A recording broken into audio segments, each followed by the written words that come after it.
মিছিল নিয়ে যাওয়ার সময় উল্টো দিক থেকে এসে আমার বাসার মধ্যে ঢুকে, আমার বাবা একজন ব্যবসা করে, সে তার ব্যবসার প্রতিষ্ঠান, আমার ভাই একজন ডাক্তার, ছোট কাকার ছেলে, তার চেম্বারও আমাদের বাসার মধ্যে।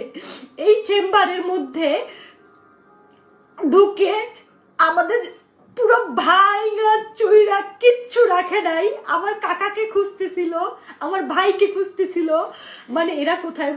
আমার মা বাইরে ছিল, আমার মা শুধু নিরুপায় হয়ে দাঁড়ায় দেখতেছে যে ঘরে ফ্যান বলেন, খাবার জলের জগ বলেন, একটা একটা গ্লাস বলেন, কিচ্ছু রাখে নাই, পিটাই ভাইয়া ফেলাইছে। বাবা যতটুকু পারছে ছবি তুলছে এবং বাবারে মারছে, বাবার গায়ে হাত দিছে। আর আমার ছোট কাকা তো বলাই আছে, আমার ছোট কাকাকে ওরা খুঁজতেছে।